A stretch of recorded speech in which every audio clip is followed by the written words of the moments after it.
So the wife and I are planning a trip to El Salvador in November, early November. Never been, don't know anything really about the area, and so I thought maybe this was the moment to unveil ChatGPT upon the wife and get her opinion. And like a good self-hoster, I set her up with the chatbot UI stuff that is locally hosted using the API key and stores things locally on the server.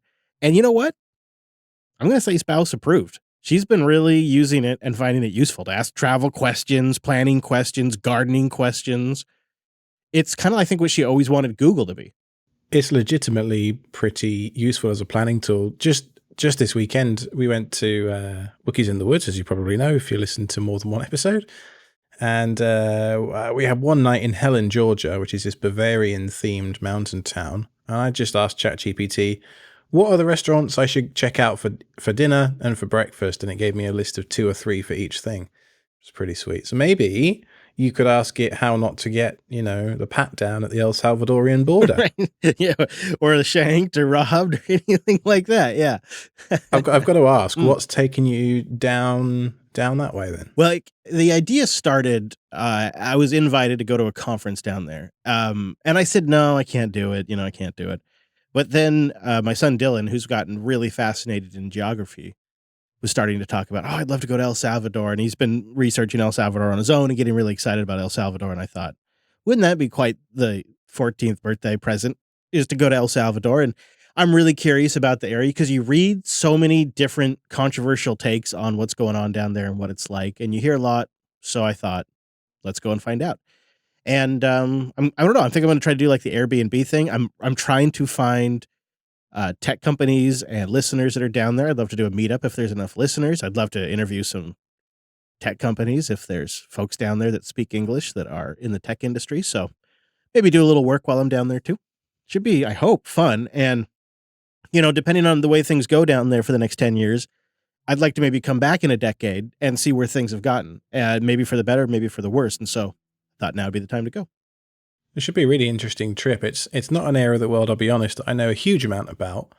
I do remember, it must have been when I was at school, so 20 years ago, there was some horrible hurricanes hit Honduras and El Salvador and that kind of area. So for me, that's what that area is kind of famous for. More recently, there's been a whole bunch of crypto stuff going on down there, right?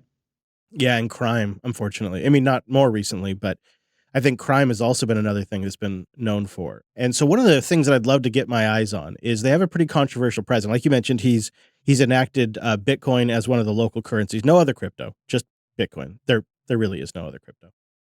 And then he's also made a lot of really strong like crime arrests for gang violence and stuff like that, that some people say is sort of like a human rights violation, and other people say it's changing lives down there. And it's such a quintessential example of what goes on in the information space. We have all this information now, but yet we can't really get clear signal unless you just go do the work yourself. So, yeah. And, the pricing isn't ridiculous. When you're on a podcaster's budget, it's like you could go down there. The cost of living it's like going back to the early aughts in the States. It's quite a significant difference in cost of living down there. So that'll be nice. Well, you heard it here first, folks. JB 3.0 is going to be brought to you from San Salvador. From just one really long Airbnb rental. Well, I hope you have a good trip. It's, like I say, an area I don't know too much about, and I look forward to your, air quotes, review of... Yeah, I'm going to try to do shows while I'm there. It should be interesting. And November. So I got a bit. So if you're in the area, reach out, Chris@JupiterBroadcasting.com. Well, if you remember on episode 502 of Linux Unplugged, we did a breakdown of Docker's shocking announcement that they were going to sunset their free team plan. We're a little bit late to this as this episode airs, just to the nature of how this show works every 2 weeks, but Docker have done a complete U-turn. It seems like they've listened to the community and the feedback from various aspects of the open source development community and that kind of thing, and they're no longer sunsetting that free team plan. Yeah. Does it feel like, though, do you think the message was received, people got the idea that this is not necessarily something you could count on? Or is this enough from Docker's standpoint? Is this enough of a capitulation that people are going to just kind of shrug off what happened and just pay forward using Docker Hub almost exclusively? What do you think? Is this enough to get people to start looking at other alternatives than for Docker Hub? Well, I did. I started looking, and if I'm looking, I can bet that there are other people in the audience that are looking too. For me, it was the realization that a lot of the apps that I use are beholden to this upstream kind of dependency on Docker Hub, that even if I bring the actual image itself in-house, the repeatability of that image is based upon whatever upstream chain, and it could be 20, 30, 40 Docker images deep. You've no real way of knowing what the dependency chain is unless you go and look at the Docker files and look at the from line at the beginning of each one to say, where did that inherit, and so on. And I think a lot of open source organizations felt exposed. I think a lot of users felt exposed by this news. And well, on the one hand, I'm really glad to see that they've done a U-turn. I think that is the right thing to do. They went on record to say that Docker Hub is a rounding error in their overall spend as a company, Docker. And so all of that leads me to think, well, why did you go and burn all that goodwill in the first place? What a stupid thing to do. Yeah, that's a great point. Yeah, looking back at it now, it seems maybe like either A, that statement isn't true, or B, they were hoping to change it. They were hoping to change it from a fraction of their revenue to a measurable, decent part of their revenue or something like that. Perhaps, but the only reason they had that position in the first place was, I suppose, some anti-competitive measures that Docker implemented in the early versions of their clients, where they hijacked the root namespace in the Docker clients. So what that means for those that don't know is if you type docker pull image, typically what you should have to do is do docker pull url.registry.com/image. Well, with Docker, they hijacked the default namespace in the Docker clients, so you don't have to type registry.docker.io into your things. It sounds like a small thing, and it is ostensibly a small thing, but we all know that default is king. And in the early days when people were publishing images, there was only really one big free Docker registry to go at, and that was Docker Hub. And so it won by default because it was first. It won by default because of the namespace hijack. And so because of those two things, they had a dominant market position, which I think they were trying to abuse, honestly, with this announcement. So anybody that was looking to, throw their arms up and move off Docker Hub because it was going to go away, you should possibly still try and do that, in my opinion. Find an alternative, because if they've done it once, who's to say that in a year, 5, 10, they won't do it again? Yeah, or come at it at a different angle or something, after some time has passed and everybody is not quite as upset. We'll see. Yeah, it's that old, we're gonna do 100% price increase. Oh wait, the community's outraged. We're only going to do 10% now. It's like, give them an inch, or we'll take a mile, but we'll do an inch. That was a poor analogy, but you know what I mean, right? Yeah, and isn't it funny too that even after all this time and all this experience with internet communities, that they still blow the messaging as well? Like that was one of the things they apologized. Oh yeah, we talked about this the wrong way, and we should have made some things more clear.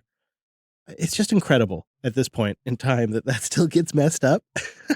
Like they didn't know. Like you read this, as everybody else in the rest of the world, we read that, and it's obvious how everybody was going to respond.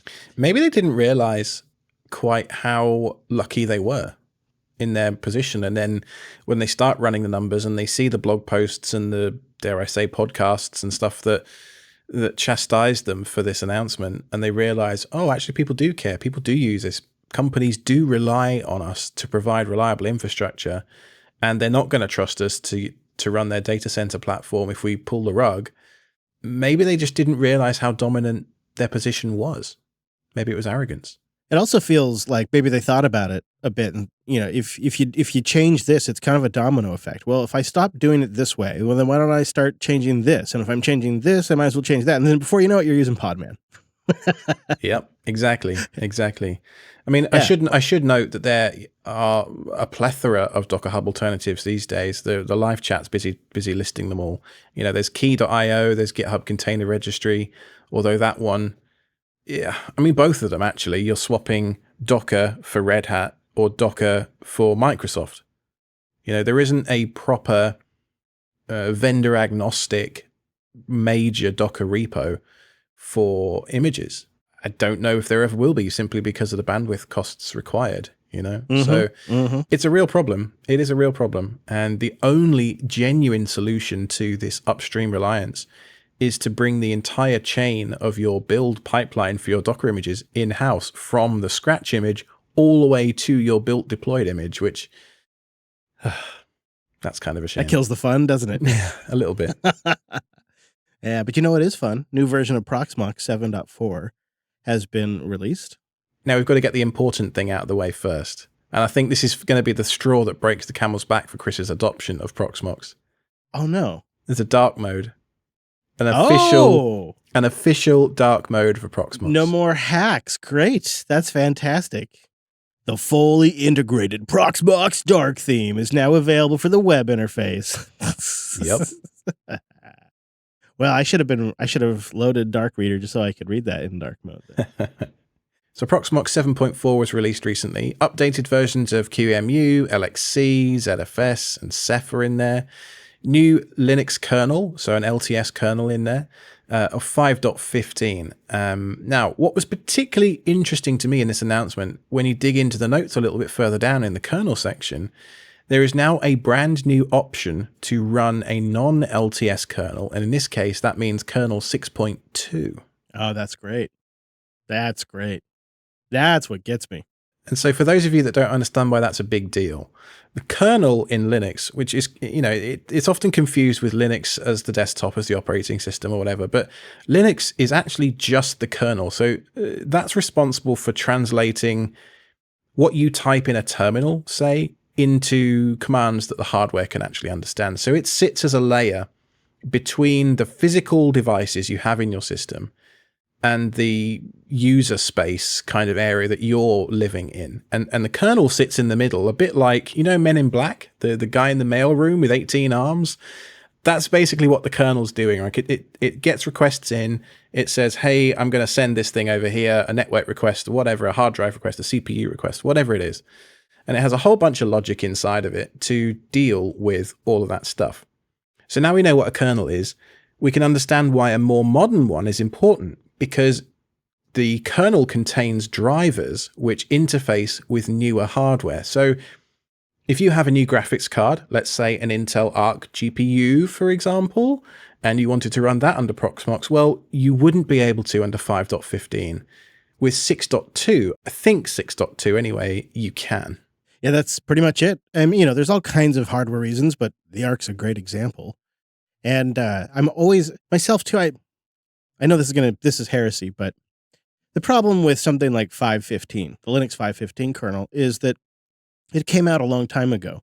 And there have been improvements, fixes, bug fixes, but also security type fixes since then. And some of them get backported. A lot of them get backported. Not all of them get backported. Now, we're talking like November of 2021 is when this kernel came out. That's a long time in Linux land. That's a long time in security land. And it's a long time in hardware drivers land. So it is really great they're giving you an option to go to 6.2. That is, to me, probably one of the more killer features now. Not everybody's going to need that. And the people who don't even need to bother with it. But those of us who do are going to love it. That is so great to see. And it's Debian Bullseye under the hood. So you just got a good solid Debian release there. ZFS 2.19. I'm using the heck out of Proxmox these days. I think I must have 5 or 6 Proxmox installs going at the minute. It's just my default because it runs ZFS out of the box, so I don't need to worry about DKMS. I happen to have LXC support with a UI, along with all the remote management, console features that has. So whenever I need to spin anything up these days, I just use a little bit of Terraform, create a couple of LXCs or a VM with Cloud in it. Proxmox really it's just been a sleeper that's been quietly improving. And it doesn't require, if you want to use ESXi, you've got to run vCenter, which is at minimum 8 to 10 gig, probably 12 gig of memory. And in these small systems that we're running these days, I've retired my dual Xeon box with its 256 gigs of RAM, where vCenter didn't matter. With Proxmox, it's just Debian. So I'm using maybe a gig for the operating system, if that, which means the rest is all available for guests and containers and things. So what you're saying is I need another Odroid and I need to run Proxmox on it. That's what you're saying. Yeah. Or you could pick up one of these, Dell small form factor things we talked about a couple of episodes ago. Or Yeah. if it runs Linux, it'll run Proxmox for the most part. The only thing to watch out for would be VTX support, so virtualization extensions. Otherwise, should be good, right? Yeah, I think so. That's not too hard of a bar to hit. Yeah, not these days. Although maybe it used to be, but in the old days, it used to be. Anyway. Yeah. Our friends over at Tailscale announced a new pricing structure this week, which took the internet by complete surprise. I don't know about you, but when I got the email in my inbox this week that said Tailscale pricing changes announced, I tightened a little bit. Yep. I puckered. Yep. Yeah, I know. And we decided to pull this out from the ad read and just talk about it because I think everybody in the audience noticed this too. They've tweaked the free plan to have more devices now and more users. So the free plan is better now. It has up to 100 nodes. That's a big one in my opinion. And they've turned off the limit for subnet routing. I guess they initially thought people might install Tailscale on one node and then use subnet routing for everything else. But they say that just really hasn't been the case. It's a huge announcement. And it really shows that Tailscale as a company are doubling down on their strategy of hooking in you and I and our dear listeners, the technical people of this world who go into work and say, we need to solve this problem of having a flat network across multiple sites, multiple data centers, or even just in the same building sometimes. What's an easy way of doing that? Yeah, and Tailscale it's kind of like the Dropbox in a way of file syncing. It's like the Dropbox of VPNs. And I'm running Jellyfin now. I don't have any inbound ports. I don't have any of the proxying stuff that Plex does. And the wife and I stopped by and got a burger out on the road the other day. And on my phone, I fired up Jellyfin and I just streamed an episode of TV from my Odroid because I have Tailscale already running on my device. I didn't change anything. I just opened up the Swift, or not SwiftFin, but Jellyfin app and ran and just streamed it just fine over Tailscale. It was beautiful. It was just, so choice. And I really can't overstate how useful it's been for like getting access to my Victron power equipment that I can't put Tailscale on, and being able to get access to my routers at different ends of the network. And in the case of the RV, I have logged in and changed internet sources over Tailscale. I mean, it'll drop the connection temporarily, but it actually comes back. That's so huge to be able to get to those little appliance devices when I need to. So I not that I use the subnet routing a lot, but having no limits is nice. That is choice. We're going to come on to Nextcloud iOS automations with Tailscale a bit later in the episode, but what I've been using the heck out of, particularly whilst I was in the mountains this weekend. Our mother-in-law was staying looking after the kid whilst wife and I took the Golfs up to the hills. Whenever I open up Home Assistant, I need to be on Tailscale in order for the routing to go through. I've cancelled the $6 a month, whatever it is, to Home Assistant lately, because I could just route it all through Tailscale now. I don't need their kind of remote cloud thing, and it's just one less hole open in the firewall. I find it incredibly useful for so many reasons, and not least of which you're cancelling subscriptions, but also I wanted to share Audio Bookshelf with my family, so I just shared a specific node in my subnet here with a few family members, and they connect to Tailscale. They open up Audio Bookshelf, they cache their book offline, and then they disconnect. And they do that once or twice a month, and everybody's happy. Yep. Yeah, it's really useful. I have it on my family's speech. All right, well, it's kind of an ad now, but tailscale.com/self-hosted, I guess. But it's great to see them make this change, and it's clever like a fox. And they talk about it in the blog post. They talk about their rationale for why they're doing this, and it just kind of increases the amount of recommendations that they get when you enjoy using it personally. You go to work, you tell people about it, and they start signing up. And I can absolutely attest that I've seen that exact same behavior pattern with the listeners and with ourselves. I started using it personally. Now we use it here at JB. Listeners start using it personally. Now they're using it at work. It's really useful. So yeah, I guess support the show by going to tailscale.com/self-hosted. So now it's a news and it's an ad, but it's pretty great to see. And I noticed a lot of people in our community talking about it It's this always week. an interesting line to try and walk as a content person, you know. How do we talk about a company that's also a sponsor without sounding like a shill? But Chris and I used Tailscale for a long time before they were a sponsor of the show, and we wouldn't have them on if we didn't recommend them either. So go check them out. We're clearly happy users. So you have a really neat looking top-like interface that seems to be pulling in real-time container metrics. Yeah, this thing's pretty cool. I mean, I don't know about you, but I'm an H-top guy. I'm not a top guy. I'm an H-top sort of guy. Yes. I love HTOP. Yeah, I like the colors. I like the fact that it always looks real, like I'm a real hacker, you know? And so if you want an HTOP-like interface for your container metrics, there is a link in the show notes to CTOP, container top, I suppose is what it stands for. This provides concise and condensed overview of real-time metrics for multiple containers in your terminal. And it came in particularly handy for me this week when I wanted to monitor. Remember in the last episode, you recommended the web whisper thing, the transcription thing. So I spanned that up in the last couple of weeks to get captions for all of my YouTube videos. And I was just wanting to monitor how much CPU it was using because it chomps CPU, that whisper thing. Unbelievable results, by the way. That whisper thing, it's like word perfect almost, even on technical stuff, which absolutely blew me away. Yeah. And so I used CTOP to monitor things like CPU usage, RAM usage, all that kind of stuff. What was really interesting was watching Web Whisper load the various models into its buffer almost. And I ran 2 or 3 YouTube videos through it at once. And every time I loaded a new video in, it took 4 gigs of RAM. And so very quickly, I had one container taking up 12 gigs of RAM and like 650% of a 6-core CPU or something crazy. Heck so yeah. everything was quite slow whilst it was doing that. I found it really cool. And I love it when I see my server working hard on something like that. And I love to be able to visualize it too. I know, me too. It's one of the best things.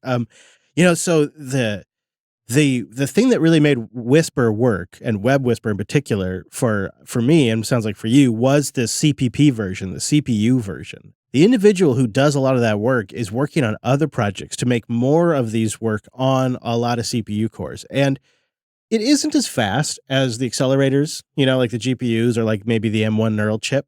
And fascinatingly, the results are sometimes different. So if you run a transcription on a set of GPUs versus the CPUs, you will actually get slightly different accuracy results, which is a real mind bender. Different better or just different? I don't know. I can't say because I've primarily used the CPU ones and found it good enough, but I get the sense the GPU might be better, but I don't have enough direct experience. So I've been looking at this, trying to figure out how much of this stuff is going to be available to us directly offline, self-hosting, and how much is going to be completely hosted or require an API. And that Web Whisper is nice because once it downloads its models and gets everything it needs, all its stuff, it's completely offline, right? With as much as anything that you update off of the internet is. Yep. There's others though where it kind of scales, right? Like different ones that you can host components of it, but then it requires APIs. One that I think is absolutely fascinating and perhaps even a little disturbing is Auto GPT, which is a fully autonomous GPT-4 agent that can interface with other APIs. It can connect to other GPTs. It can task new GPT agents with particular personalities and objectives automatically. And it can run, although they don't recommend this, it can run continuously. It also can access the internet, search for information, follow links. It has long-term and short-term memory. It can access popular websites and platforms via their API, like booking things for you, whatnot. It can do file storage. You can interact with it and program with it using VS Code and a plugin. It, again, does require some access, though, to open AI for the API key, but you can run the software itself once that API key has been, provided and the access has been given. You can run it on your own machine. So most of it runs locally, but it still requires some remote cloud stuff. Real kind of mixed bag we're entering into right now, where we're going to have to come up with a term where you're running a lot of the compute and the job locally, but it's dependent on remote models and information that is over an API. It's not quite self-hosted. It's not quite hybrid cloud either. Yeah. which is a phrase that makes me vomit slightly every time I hear it. I think you're supposed to be all in on that one. I don't That's know. what pays my mortgage, is that hybrid cloud Yeah. thing. But still, it doesn't mean I have to like it as a term, I mean. Yeah, it's always been a little nebulous, in my opinion. Well, there were some leaks of various models throughout the last month or so. There was Llama, CPP got leaked. There's a bunch of stuff, but it's an arms race right now in the AI space. It's going to be fascinating to see how it all goes. I wonder just how big the gulf is between us as typical home users and our compute that's available to us and the compute that's available to OpenAI, for example, is. I mean, I'm sure it's vast, but I'd love to know how vast. Yeah. I get the sense a lot. Just how big is OpenAI's data center? I think Molly Wood did, I might be wrong, but I think Molly Wood recently did a piece on how big it is, how big their compute footprint is, and it's massive. It already draws like more power than you'd want to acknowledge. It's pretty crazy. We're immediately there. It's really a tangent, Alex, but you were talking about you like to see your CPU cores go. I do too. I like to have equipment running all the time. I think about that draw.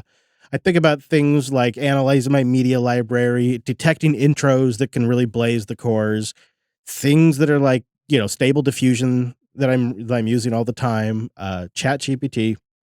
All these things use more power than the stuff before it. And I can't really see a way around that. As we have more technology, we have more automation, we have more advancements, we're going to use more power.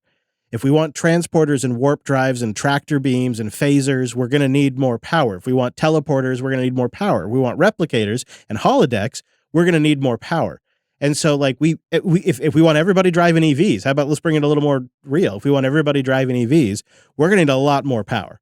And we got to solve that problem. And we're just not really addressing that. Like, just kind of, this just drives me crazy because I would love to be able to self-host and run all this gear with absolutely no shame and guilt. And so I think about solar and whatnot. But when you think about it on a larger scale, if we're going to have a whole bunch of AI agents at all these companies sucking down a whole bunch of power, and everybody's going to be driving to their office and to work in their EV that sucks down a bunch of power, we probably should get this figured out sooner than later. You just got to make it so.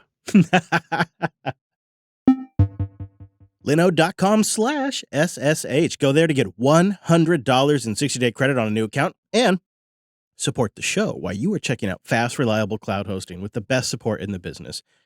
Real humans that'll talk to you and stick with you. Linode's how we run everything that we run in the cloud. And one of the things that's important to us as self-hosters, and I bet it probably matters to you as well, is you want to be able to log in and get access to your machine. Look at the processes running. Check your log files. Install or remove packages. Just the basics you need to maintain and run a machine over the long haul. And Linode gives you access to do that. They don't try to bolt it all away like the hyperscalers who also charge 30 to 50% more than Linode does. And on top of all of that, Linode has the best performance. Not just me saying that. I mean, yes, I have observed that. That's for sure. But it's also been verified by third parties. And Linode's got 11 data centers around the world. You're probably going to find something close to you, your clients, your family, whatever it might be, maybe your friends, maybe your business. And they're turning on another dozen data centers this year. They have S3 compatible object storage, which I encourage you to play around with. This could change your game. For backups, huge. For the back end of a Nextcloud server, huge. For just sending links around and using their command line client to bop things up there, huge. We also use it as the back-end asset storage for our Hugo website, fantastically huge. And we have all kinds of plans to use it for RSS feed distribution and more in the future. Their S3 compatible object storage really is great. They have a cloud firewall that prevents traffic from getting to your rig that you might not ever want in the first place. Easy to use backups that are A, easy to understand, B, easy to restore, and C, fantastic. I wanted to throw C in there for some reason. It seemed like I needed it. They got Kubernetes and Ansible and Terraform support if that's the direction you'd like to go. I understand. So go build something, go learn something. Just try it for yourself and support the show. Linode is, I believe, the premium platform for users just like you and me. It just doesn't get any better. So go get $100 and put it over the top. Linode.com/SSH. Kick the tires, try it out. You can really see what it can do with that $100. Linode.com/SSH. Ethan wrote into the show at self-hosted.show/contact. Hi, Alex and Chris. I was happy to hear about Alex giving Rootless Paw Ban a shot in the last episode. I've been running all my stuff this way for more than a year now, and it has been mostly great. Mostly great, he says. At least mostly great. One neat thing is that I don't see a lot of attention is Podman's auto update feature. I use it for things like my personal website where I control an image versioning and unattended upgrades are desirable. It requires generating systemd units for target containers, which does mess with the usual compose flow. But in the rare case where I want complete automated updates, it's nice to have first class support. And I don't need to reach for something like Watchtower. I don't know if this just makes me a fuddy-duddy, an old neckbeard, but when stuff breaks, I like to be there to watch it break. Auto-update just seems like a recipe for disaster. Yeah, I have not been able to turn it on myself either. I recently gave it a thought. With Nix, you can roll back pretty easily. And so I thought I could turn on auto updates with Nix, and I just don't want to be bothered. Plus, I think I'm such a nerd, and I wonder if anybody in the audience or if you feel this. I think I enjoy doing the updates. I think I like For sure. in, and it's a video game. It's a sport. Yeah. Even Home Assistant and stuff. I think I kind of enjoy it. So I'd be a little sad if I automated it. Plus, I then pick a time where I'm like, when it's an important system, I'm like, well, if it's going to break, I'm going to make sure I have time on the other end of this to fix it. And then I do the update. That's just it. I mean, it's always a balance between patching your S and auto updates. And that was a deep pull, by the way, for those old TechSnap listeners. It's a balance like anything in life. You've got to find that balance. And for me, the balance is remembering to have a Todoist task in there every month, which is typically around the first of the month, just to run an Ansible playbook that updates everything for me. My containers, I tend to log into certainly the primary nodes that I have, but I'm managing 10 to 20 servers these days. I can't log into all of them and pull container updates for all of them manually. That's just madness. But at least when I'm there running the automation to do that in Ansible, I'm watching the errors scroll by in real time. I'm not in the middle of the tail of the dragon getting a ping on my phone saying, hey, Plex is down, or you don't want that. JupiterBroadcasting.com is down, or whatever the importance you attach to either of those things might be. Because sometimes, life happens. I might be asleep. I'm not paged to fix some of these things that are genuinely critical infrastructure for the business, for you, and for home stuff. So I've always, even since the Linux server days, always had a strong aversion against auto-updating applications. Certain security packages, the unattended upgrade stuff that's built into your OS, I feel very differently about. Number one, that's probably a lot more battle-tested than a random update to Plex or Nextcloud or whatever it might be in a container. And also, if it's on my OS, the actual bare metal system, or even a VM for that matter, I think I want OpenSSL not to be vulnerable, because that is a very critical. I choose OpenSSL just as an example, but that's a lot more critical to the overall health of everything than a specific container might be. So It's a really neat feature, and I can see certain use cases where, let's say you want your load balancer to auto update or something like that with Podman. I can see it being useful. But it's not something to use by default, in my opinion. It's just a nice to have. Yeah. Although maybe the future is fully rolling, fully auto updating. Didn't we try that with Arch? Well, not the auto part, though. We had a listener write in who told me that Arch was basically abandonware at the moment. So who knows? I don't know. I don't think that's true. But it was what got me into Linux in the first place. So I've always got a soft spot for Arch. My dog is named Archie after Arch Linux, so Arch for life. Yeah. Technically, I run Arch on my Steam Deck. So technically, you do. Technically, yeah. Ian wrote in. He says, I really enjoyed episode 93. Alex mentioned Nextcloud syncing on iOS, and I remember I had to open the app every few days. I'm not sure which JB show, but a user feedback had a great suggestion to set up an iOS shortcut that opens Nextcloud every time you connect to a charger. In my case, I also have it check if I'm connected to Wi-Fi. I also have a separate automation to start Tailscale when the Nextcloud app opens. A couple of those suggestions are really good. And Gene Bean also wrote in with 20 with a was it a row of ducks, 22,222 Some grandpa sats. ducks. Yeah. Grandpa ducks. Okay, yeah. I'd love to get a deep dive on how you're integrating Obsidian with Nextcloud. I'm an iOS user. Now, for both of those situations, a slightly different answer, but it's all in the same sandwich. So let's talk about it. I tried the Nextcloud shortcuts automation this week, actually. And so every time I put my phone on the charger, I wanted Nextcloud to open. Sounds pretty simple, right? Yeah. Yeah. But your phone has to be unlocked, number one. Ah. And you don't realize over the course of a day, let's say you get in and out the car a few times, going, dropping a package off or going for a tinkle at a service station or something. You don't realize just how many times you unplug and replug your phone from a quote unquote charger, even if it's just your car or CarPlay or whatever it is. Yeah. Like my car mount has a built-in charger. Yeah, I have 2 desks in this house, one up here where we record podcasts and another one downstairs where I do day job.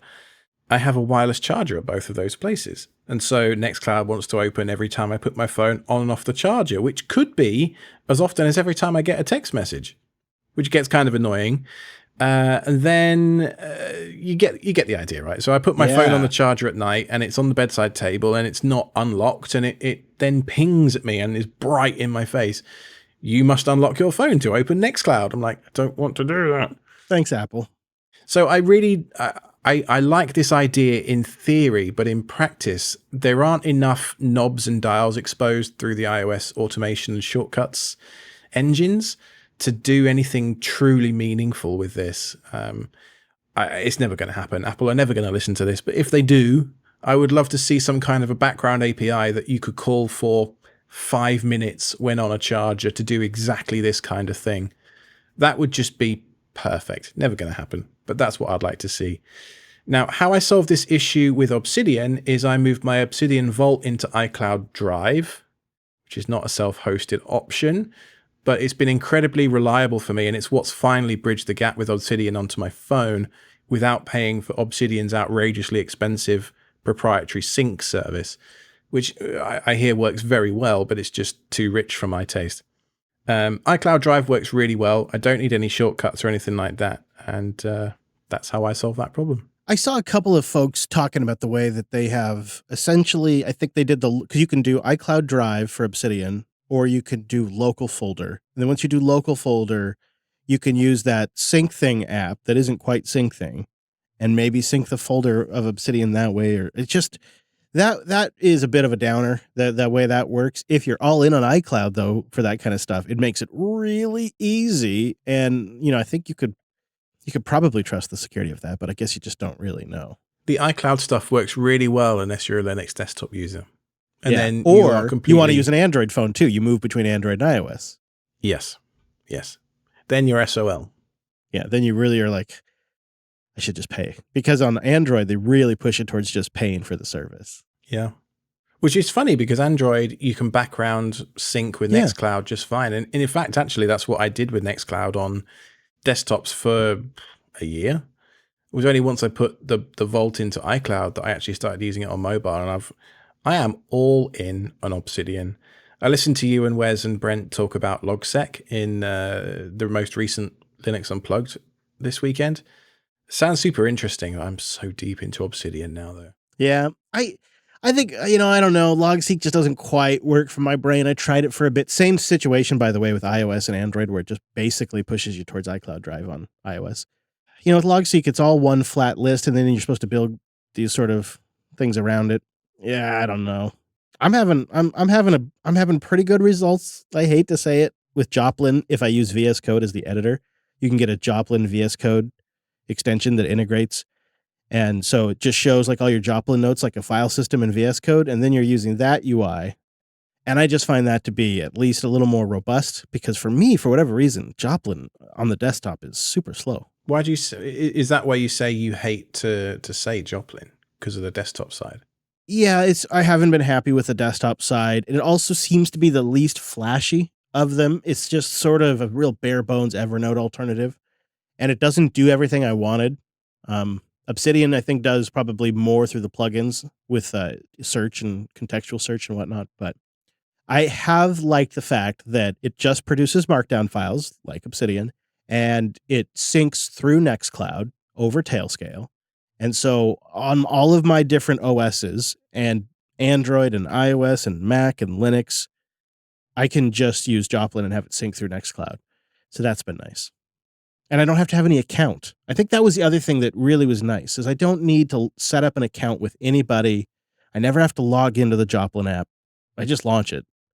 I'm having a real kind of reverse course on things that require logins that I might want to get to years later. I just don't want to have to try to remember my login to get to my notes. That is absolutely what we should be covering on this show, right? With self-hosted, that's kind of the point, is the data sovereignty aspect of a lot of these services. Where does the encryption key live is a really good way to think about it. Where does the password live? Like, can you get to it years down the road? Can you open it up and get to the data?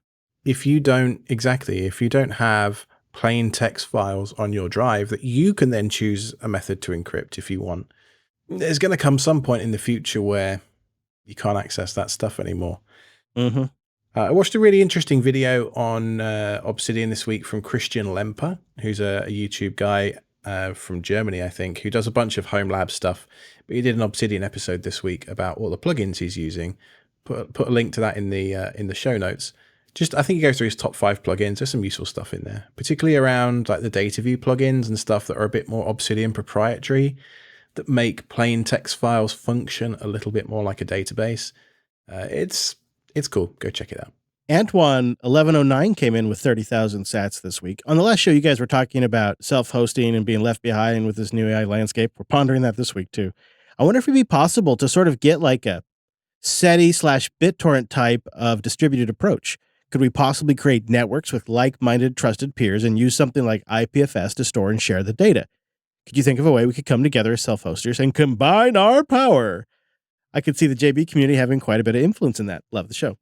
Interesting, like to solve these large models and large compute problems, instead of throwing hardware directly at it, sort of come up with distributed models and something like IPFS to have distributed data. Do you remember in the early days of the PlayStation 3 that it had a folding at home client? Yeah, yes, I do remember that. Yeah, they were so jazzed up about the cell chip. Wouldn't something like that, but for self-hosted AI models, that'd be cool, right? Yeah. I mean, all right, somebody listening needs to go build that. That just seems like a great idea. Yeah. Just give Antoine some of the credit there. Marcel comes in with some ominous 6,666 sats. And this is about the Plex credit detection. Do you think, and what are your thoughts, Alex? Is it more likely to be easier to detect the credits playing compared to the intros? Credits are generally white text on black. Well, not always, actually. I bet it can be done with good old OpenCV, no fancy AI required. Yeah, they did mention using AI, didn't they? Yeah, but if you're not using AI to make your toast at the minute, you're doing it wrong. I don't know about the credits thing being easy compared to intros. I mean, different episodes may have different lengths based on, air times and how much of the show they had to cut for time that week or whatever it might be. Yeah, in some shows, they show credits while the scenes are still playing out, like the last bit of the show's still playing and the credits come up. So I don't know. Now, the more I think about it, actually, the trickier it seems, actually. Okay, and then our last one came from Zoe. 2,998 sats from the podcast index. I love this. Just first time donator. I got some random sats from a coworker because he wanted to show off sats, not knowing that I know about it already. Love the show. Keep up the great work. That's got to be the most random boost. I love it. I love it. Thank you, everybody, for boosting in. We generally do the top 4 boosts, and we appreciate everybody else's boost that streams too. I was looking this morning, and somebody was streaming sats right as we were prepping the doc. It's always really cool to see. And of course, you can live. Linux Teamster reminds everybody that you can stream the show live over at Jupiter.tube. We do the show live every other week on a Wednesday. The actual live time is posted at jupiterbroadcasting.com/calendar. But then you go over to our self-hosted PeerTube instance. And if you didn't catch it live, you can watch the playback, but you tune in, you got the Discord up. It's an experience. It's a geeky, nerdy experience. Speaking of geeky and nerdy experiences, on Saturday, April the 29th in Olympia, Washington, Chris and I think Brent, Mr. Westbot going to be there? Oh, yeah. Yeah, Mr. Westpayne. Mm-hmm. Meetup.com/Jupiter Broadcasting. We need to find a self-hosted alternative to Meetup.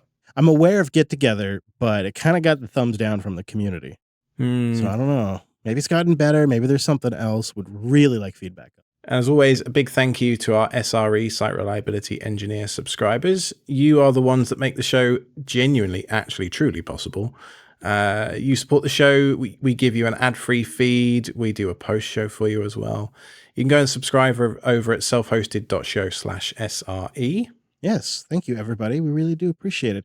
Of course, links to what we talked about today, those are over on our website at selfhosted.show/95. We got the contact page over there for the email and the RSS for the subscribes. So you can get it every other week as it be. And I'll say, come find me on the Matrix. I am Chris Lass on the Matrix over there. I'll plug our Discord too, selfhosted.show/Discord, which is, of course, what we use during the live stream, but it's going all day, every day. There's quite a bit going on in there. Check it out, selfhosted.show/Discord. And you can find me over on Mastodon at ironicbadger at techhub.social. Well, that rolls off the tongue, doesn't it? And don't forget the YouTube channel. Plug the YouTube channel there. Oh, yeah. The old KTZ Systems thing. It's doing pretty well. I'm almost at, as we record, almost at 2,000 subscribers, which is nuts in a month. Oh, come on. We can get more than that. Everybody go. Come on now. Go subscribe. All right.